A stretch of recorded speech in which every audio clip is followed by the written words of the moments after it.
할렐루야 성도님 여러분 반갑습니다. 유튜브 성도님들도 반갑습니다. 오늘 함께 주신 말씀 마태복음 5장 1절에서 10절입니다. 마태복음 5장 1절에서 10절까지 말씀을 보겠습니다.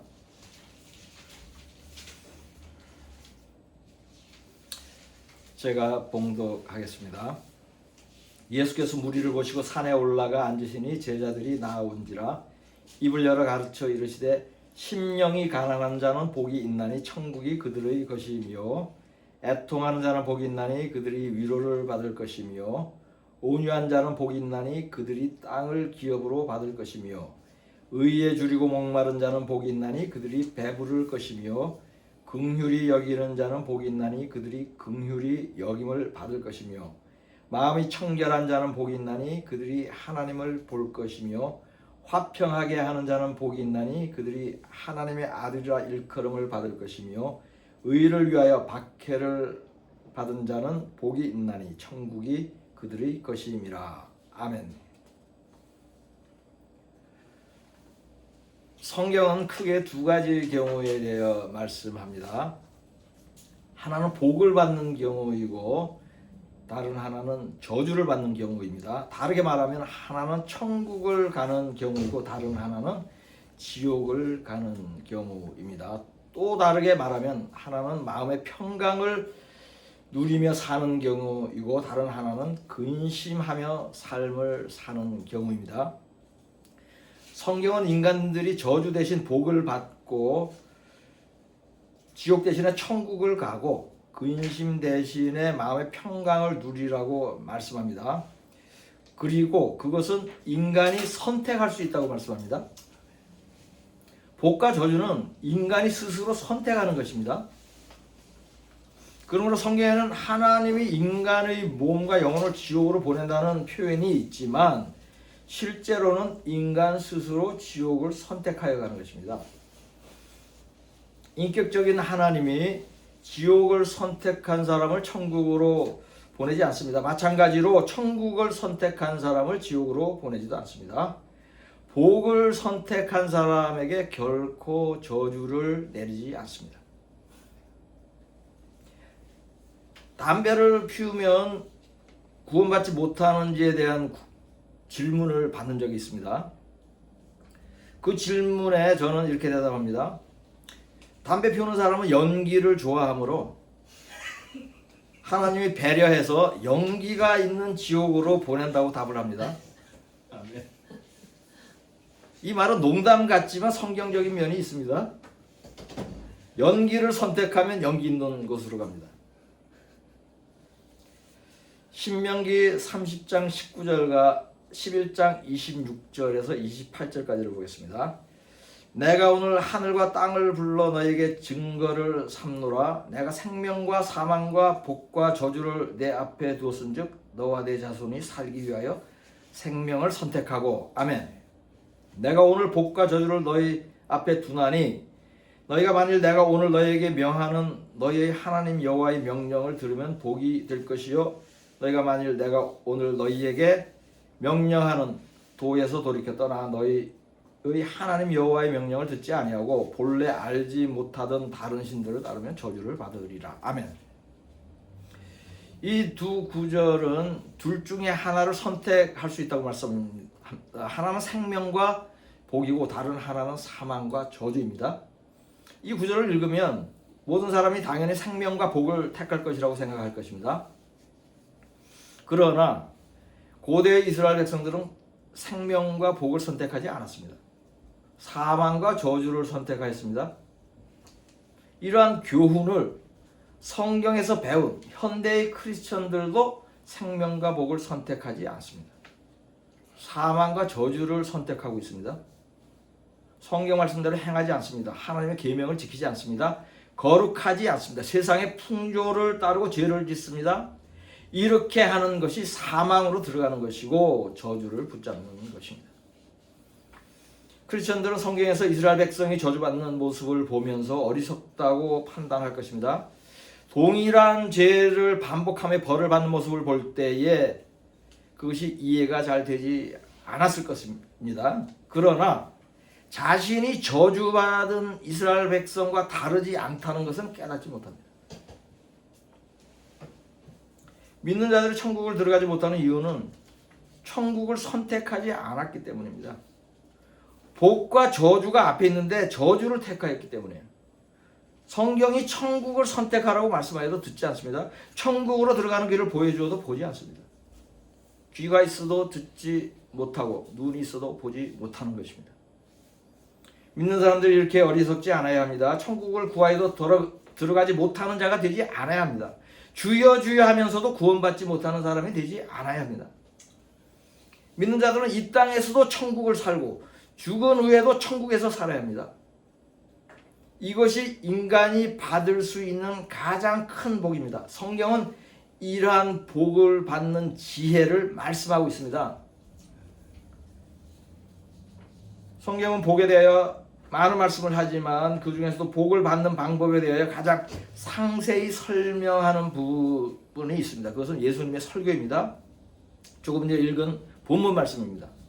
예수님은 복 받는 것을 8부류의 사람을 예를 들어서 설교하였습니다. 이 8가지에 해당되면 그 사람은 생명과 복을 선택한 것이에요. 이 중에 해당되는 것이 없으면 사망과 저주를 택한 것입니다. 복과 저주 중에 무엇을 선택하였는지에 대한 기준은 이처럼 단순하고 분명합니다. 지금부터 복을 받는 8가지 경우를 하나씩 살펴볼 때에 여러분에게 적용해 보시기 바랍니다. 그래야 혹시 자신이 생명과 복을 선택하였는지 검증을 해보시고 혹시 그렇지 않다면 돌이키는 기회로 삼으시기를 축복합니다. 첫째, 심령이 가난한 자는 복이 있습니다. 천국이 그들의 것입니다. 심령이 가난하다는 것은 마음이 가난하다는 의미입니다. 마음이 가난하다는 것은 욕심이 없다는 뜻입니다. 이러한 자는 천국이 저의 것이라고 말씀합니다. 즉 마음에 욕심, 탐심이 없으면 그 사람은 천국을 택한 것입니다. 그러므로 천국을 갑니다. 욕심이 없는지는 스스로 측량할 수 있습니다. 성경 말씀으로 쉽게 판단할 수 있습니다. 2가지 간단한 성경적 기준이 있습니다. 하나는 저축을 하지 않는 것이고 다른 하나는 소유를 가난한 자와 나누는 것입니다. 이 2가지를 하면 욕심이 없는 것입니다. 천국을 택한 것입니다. 이 2가지를 하지 않으면 욕심이 있는 것입니다. 지옥을 택한 것입니다. 진리는 극단적입니다. 흑백입니다. 천국 아니면 지옥입니다. 연옥은 없습니다. 회색지대는 없습니다. 여러분 모두 심령이 가난한 자가 되어야 합니다. 그것이 복을 택하고 평강을 택하고 천국을 택하는 것입니다. 남는 재산을 가난한 자에게 나눠줄 때 느끼는 평안과 기쁨은 그 일을 하지 않은 사람은 모릅니다. 이 땅에서 미리 천국을 경험하는 가장 좋은 일 중에 하나가 소유를 팔아 빈민들을 구제하는 일입니다. 하나님의 나라의 일을 하느라 재산을 소유하지 않는 것입니다. 마음에 욕심이 없는 자들만이 할 수 있는 일입니다. 둘째, 애통하는 자는 복이 있습니다. 그들이 위로를 받습니다. 마음이 괴로운 것이 애통입니다. 마음이 괴로우면 탄식하고 울게 됩니다. 사람들은 공경에 처하고 고통을 당할 때 애통합니다. 욥처럼 평안하다가 갑자기 애통한 일을 당하는 경우도 있고 평생 굶주리며 애통하는 사람도 있습니다. 불구로 태어난 사람도 애통합니다. 안진뱅이로 구걸을 하는 사람은 애통한 사람입니다. 나병 환자도 애통합니다. 사회에서 격리되고 학대를 받기도 합니다. 그러한 자녀를 둔 부모도 애통하고 형제 가족도 애통합니다. 그런데 이들이 복이 있다고 합니다. 이들이 복이 있는 이유는 하나님으로부터 긍휼을 입기 때문입니다. 성경은 애통하는 자들이 복을 받는 장면이 종종 소개됩니다. 예수님은 38년 안전뱅이를 고쳐주었습니다. 나병 환자 10명을 깨끗하게 하였습니다. 혈루병 여인을 치유하고 귀신 들린 여자아이를 치료해 주었습니다. 예수님이 이들을 치료해 준 이유는 그들이 애통한 자들이기 때문입니다. 불쌍한 마음이 들었기 때문입니다. 살펴본 대로 애통하는 자는 하나님의 긍휼을 입음으로 복이 있는 것입니다. 그리하여 위로를 받습니다. 천국에서 영원한 위로를 받게 되는 복을 받는 것입니다. 또 다른 애통의 종류가 하나 더 있습니다. 그것은 세상의 악함을 인해 애통하는 것입니다. 롯은 소돔과 고모라의 죄악으로 심령이 상하였습니다. 애통한 심령이 된 것입니다. 예루살렘에 가증한 일이 있었을 때에 애통하며 우는 자들이 있었습니다. 에스겔 9장 4절을 보겠습니다. 여호와께서 이르시되 너는 예루살렘 성읍 중에 순행하여 그 가운데 행하는 모든 가증한 일로 말미암아 탄식하며 우는 자의 이마에 표를 그리라 하시고 아멘. 이때에 예루살렘이 가증한 일로 탄식하며 우는 자를 제외하고 모두 죽임을 당하였습니다. 놀라운 사실은 죄에 참여하지 않은 사람일지라도 그러한 일을 보고 울며 탄식하지 않은 사람도 죽임을 당하였다는 것입니다. 애통하는 자가 심판을 받지 않는 복을 받았습니다. 롯도 심판을 면하였고 예루살렘 거민 중에 죄악으로 인해 애통하는 자들도 심판을 면하였습니다. 이처럼 애통하는 자가 복을 받는 것은 고대에도 증거가 있습니다. 이들의 애통함은 하나님이 주신 마음입니다. 성령의 감동입니다. 이들의 애통함은 이들이 의롭다는 것을 반영하는 것입니다. 그러므로 복을 받는 것입니다. 이들도 하나님이 위로를 하십니다. 셋째, 온유한 자는 복이 있습니다. 그들이 땅을 기업으로 받습니다. 성경이 의미하는 온유는 성품이 부드럽고 온순하다는 의미가 아닙니다. 성경에서 온유하다는 것은 겸손하다는 의미와 순종한다는 의미입니다. 모세는 십계명 돌판을 던져 깨트린 적이 있고 그전에는 애굽인을 죽인 적도 있습니다. 예수님도 성전에서 테이블을 엎어버리고 독사의 자식이라는 독서를 내뱉은 분입니다. 거짓 교사들을 7번이나 저주를 하였습니다. 이러한 언행은 부드럽고 온순하다고 할 수 없습니다. 오히려 거칠고 강한 성품입니다. 그러나 성경은 모세도 온유하였고 예수님도 온유하다고 말씀합니다. 민수기 12장 3절을 보겠습니다. 이 사람 모세는 온유함이 지면의 모든 사람보다 더하더라. 아멘. 모세는 순종과 겸손의 세계 챔피언이었어요. 지면의 모든 사람보다 더하였대요. 모세는 예수 그리스도의 예표적인 선지자이죠. 그러므로 예수님처럼 순종과 겸손을 잘 갖춘 인물이어야 하는 것입니다. 마태복음 11장 29절을 보겠습니다. 나는 마음이 온유하고 겸손하니 나의 멍에를 메고 내게 배우라. 그리하면 너희 마음이 쉼을 얻으리. 아멘. 이 구절은 예수님의 성품을 온유와 겸손으로 말씀합니다. 여기서의 온유도 부드럽다는 의미가 아니고 순종이라는 의미입니다. 예수님의 마음이 순종적이고 겸손하니 예수님께 배우라는 말씀입니다. 이처럼 모세와 예수님은 하나님의 말씀에 순종한 겸손한 인물입니다. 이러한 의미로 한글 성경은 온유하다고 표현한 것입니다. 영어 성경은 meek, M-E-E-K 또는 humble 이라는 단어를 사용합니다. meek는 유순하다는 의미와 말을 잘 듣는다는 의미가 함께 있습니다. humble은 겸손하다는 의미죠.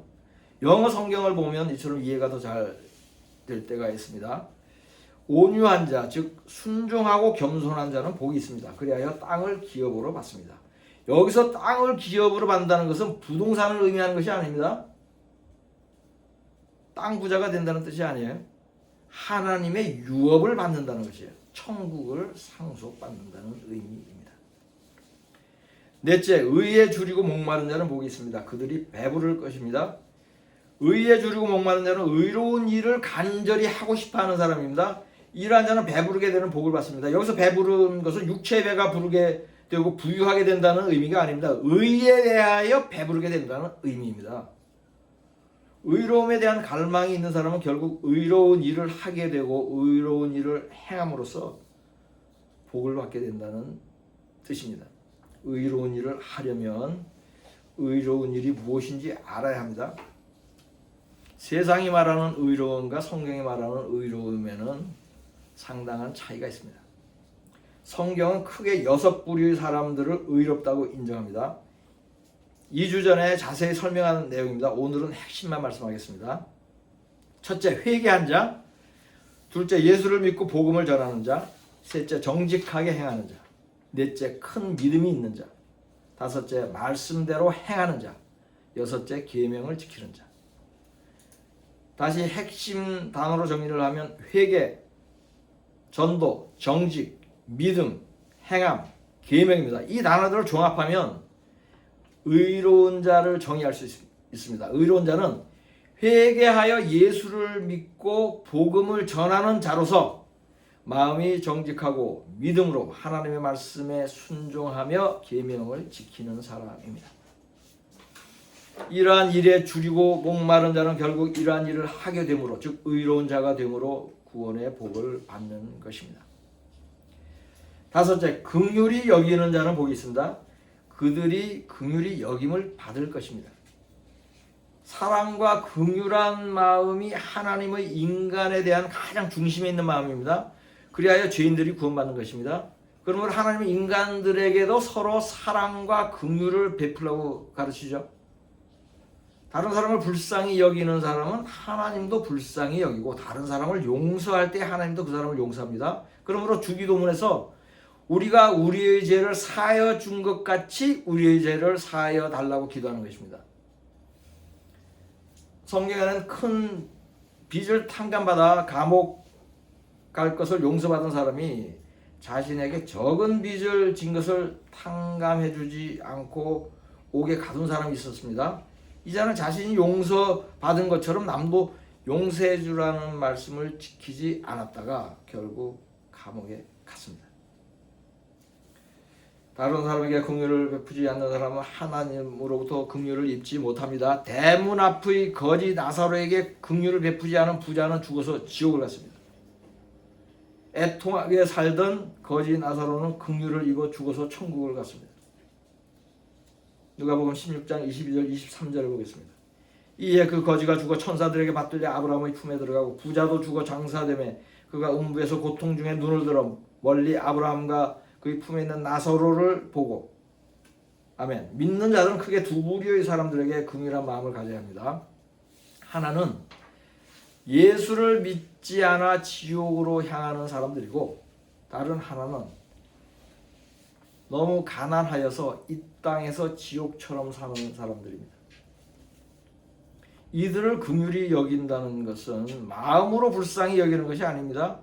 복음을 전하는 것과 구제하여 돕는 것입니다. 이처럼 전도와 구제가 다른 사람을 긍휼히 여기는 것이고, 이 일을 행하는 자가 하나님으로부터 긍휼을 입어 구원받는 복을 받는 것입니다. 여섯째, 마음이 청결한 자는 복이 있습니다. 그들이 하나님을 볼 것입니다. 마음이 청결하다는 것을 다른 말로 표현하면 마음이 깨끗하다, 마음이 순수하다는 것입니다. 영어 성경은 pure, P-U-R-E라는 단어, 즉 순수하다는 표현을 주로 사용합니다. 한글은 청결하다와 깨끗하다는 표현을 주로 사용합니다. 이외에도 마음이 청결한 자를 의미하는 표현이 성경에 하나 더 있습니다.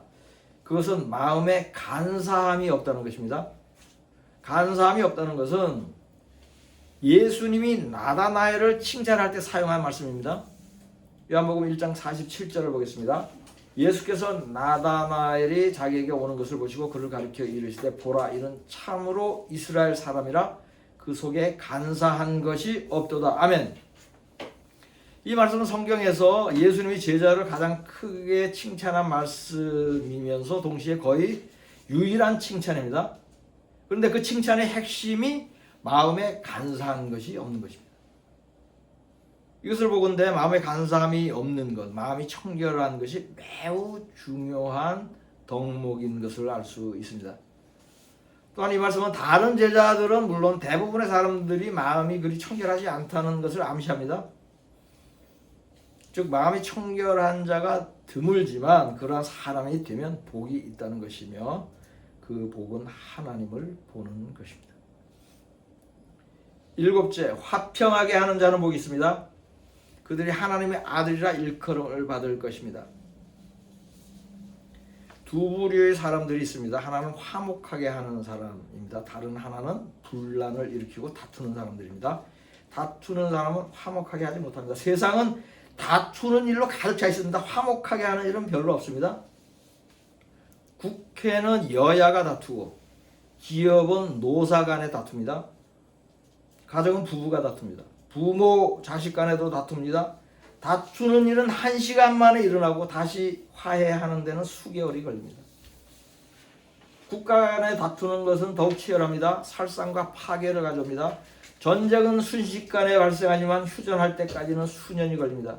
휴전하여도 영원히 화해하지 않는 경우도 있습니다. 이스라엘과 이란은 3000년째 화해하지 않고 있습니다. 이러한 분란과 다툼의 세상에서 화평하게 하는 사람을 찾기 어렵습니다. 그래야 하나님께서 화평하게 할 왕을 세상에 보내셨습니다. 예수 그리스도입니다.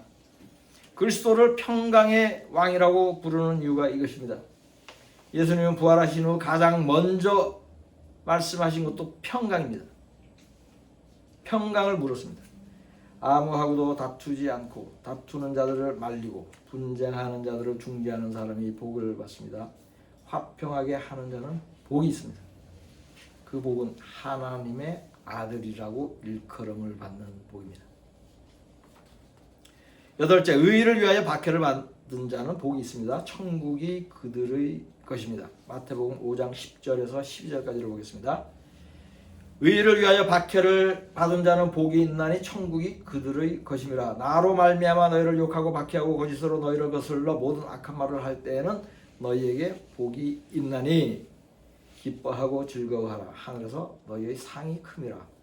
너희 전에 있던 선지자들도 이같이 박해하였느니라. 아멘. 이 구절은 박해를 받는 경우를 두 가지로 말씀합니다. 하나는 의로운 일을 할 때 박해를 받고, 다른 하나는 예수님으로 인해 박해를 받는 것입니다.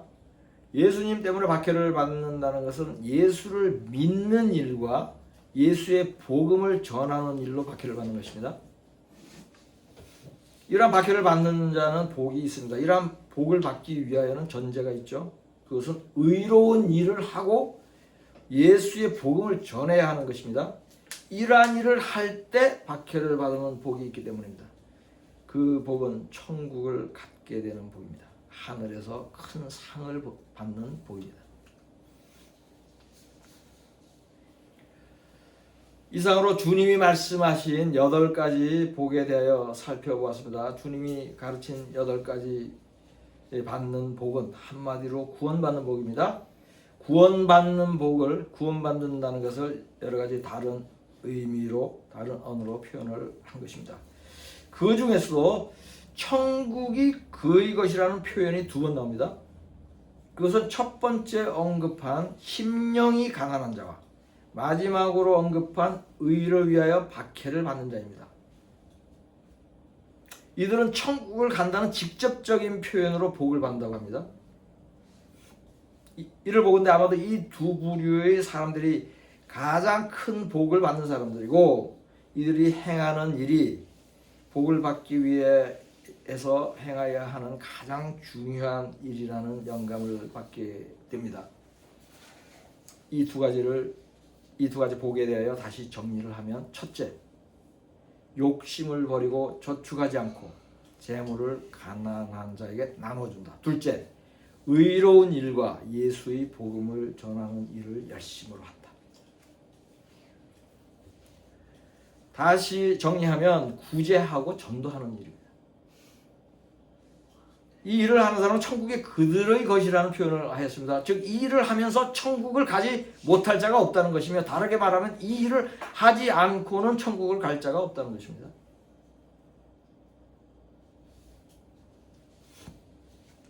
믿지 않는 사람들도 새해가 시작될 때에는 복을 받으라는 인사를 합니다. 복을 받으라는 말은 덕담이고 좋은 말입니다. 그러나 세상 사람들의 복 받으라는 말은 효력이 없습니다. 복의 효력은 예수님의 말씀에만 있습니다. 2026년 새해는 여러분 모두 예수님이 주시는 8가지 복과 생명을 택하고 천국 가는 성도가 되시기를 복의 근원 되신 우리 주 예수 그리스도의 이름으로 축복합니다. 본문 말씀으로 설교를 마치겠습니다. 심령이 가난한 자는 복이 있나니 천국이 그들의 것이며 애통하는 자는 복이 있나니 그들이 위로를 받을 것이며 온유한 자는 복이 있나니 그들이 땅을 기업으로 받을 것이며 의에 줄이고 목마른 자는 복이 있나니 그들이 배부를 것이며 긍휼히 여기는 자는 복이 있나니 그들이 긍휼히 여김을 받을 것이며 마음이 청결한 자는 복이 있나니 그들이 하나님을 볼 것이며 화평하게 하는 자는 복이 있나니 그들이 하나님의 아들이라 일컬음을 받을 것이며 의를 위하여 박해를 받은 자는 복이 있나니 천국이 그들의 것임이라. 아멘.